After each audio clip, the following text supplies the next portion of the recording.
जय शिवराय मित्रांनो, नाव माझं उमेश. आज मी गेलो होतो माझगावला. आता माझगावला कशासाठी गेलो होतो ते पुढे सांगतो. त्या अगोदर तुम्ही सर्वांनी मागच्या सोनपेठच्या ब्लॉगला खूप सारा सपोर्ट केला. जवळपास 35 ते 36,000 व्ह्यूज आले आणि त्या सोनपेठच्या एका ब्लॉगमुळे माझे नवीन 100 फॉलोअर्स वाढले. त्यामुळे सोनपेठकरांचे आणि नवीन फॉलोअर्सचे मनापासून आभार आणि धन्यवाद. चला सुरू करूया आजचा ब्लॉग. माझगावला जाण्यासाठी मी निघालो शिरसळवरून तेलगावला. तेलगावच्या चौकामध्ये हा शिवाजी महाराजांचा पुतळा बघून खरंच खूप भारी वाटलं. मागच्या काही दिवसात या महाराजांच्या पुतळ्याची उभारणी करण्यात आली. खाली आणखी काम चालूच आहे. आता मी गाडी चालवत असल्यामुळे मला पूर्ण प्रॉपर शूट करता आलं नाही. माजलगावकडे तोंड करून पुतळा उभारलाय. मग तेलगावच्या चौकामधून राईट टर्न घेतला आणि निघालो माजलगावकडे. माजलगावला जाताना वाटात ऊसाच्या बैलगाड्या दिसल्या, ज्या जात होत्या तेलगाव कारखान्याला. जाताना वाटात एक मला टेम्पो भेटला, ज्यामध्ये लहान लेकर मागच्या फालक्यापाशी उभी होती.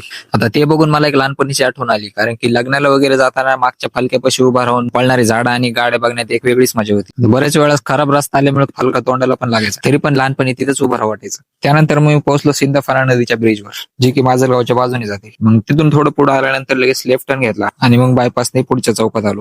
पुढे जाऊन छत्रपती संभाजी महाराज चौकामध्ये पोहोचलो. चौकामध्ये आले की शिंदे हॉस्पिटल म्हणून एक बिल्डिंग दिसेल, ती आपल्या मामाची. आणि त्या बिल्डिंग बरोबर शिंदे हॉस्पिटल आणि मेडिकल. डॉक्टर विक्रम शिंदे मामाचाच मुलगा आहे, त्यामुळे ते पण त्यांचंच आहे. हे माजलगावकरांना माहितच असेल. मग तिथे गेल्यानंतर थोडा वेळ त्याच्यापाशीच गप्पा मारत बसलो आणि मग वरती मामाकडे गेलो. मग वरती जाऊन फ्रेश झालो आणि चहा पाणी घेतलं. आता माजलगावला कशासाठी आलो होतो ते सांगतो.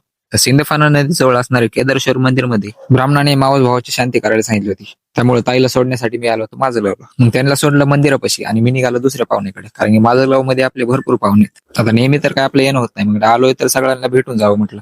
मग तिथून दुसऱ्या एका मावस बहिणीकडे गेलो. आता सकाळीच नाश्ता करून आलो होतो, त्यामुळे आता दुपार झाली होती आणि भूक पण लागली होती. मग तिथे गेल्या अगोदर चहा पाणी घेतला. मग थोडा वेळ तिथं गप्पा मारत बसलो आणि मग दुपारचं जेवण वगैरे तिथंच केलं. तिथून आणखी एका ठिकाणी गेलो. गेट वाजवलं तर कोणी उघडत नव्हतं. मग आतमध्ये बघितलं तर डॉन माझ्याकडेच बघत होता. मग गपचूप बाहेरच थांबलो आणि फोन केला. मग ते गेले टेरेसवर. मग थोडा वेळ तिथं बाहेर वाट बघत थांबलो. मग तिथं आणखी एक वेळा चहा घेतला. आता जास्त उशीर होईल म्हणून तिथे जास्त वेळ काही थांबलो नाही. मग येता येता मामाच्या मुलाला भेटलो आणि चौकातून निघालो गावाकडे. एक तर संध्याकाळी खूप थंडी वाजते आणि तेलगावच्या पुढं सिरसाळा रोडला तुम्हाला तर माहिती रस्त्याचं काम चालू आहे. खूप धूळ वगैरे झाली त्या साईडला. आता माजलगाव मधून निघायला मला जवळपास 4:30 पावणे 5 वाजले होते. त्यामुळे मग बायपासने डायरेक्ट इकडे मेन रोडला आलो आणि मग तिथून तेलगावकडे निघालो.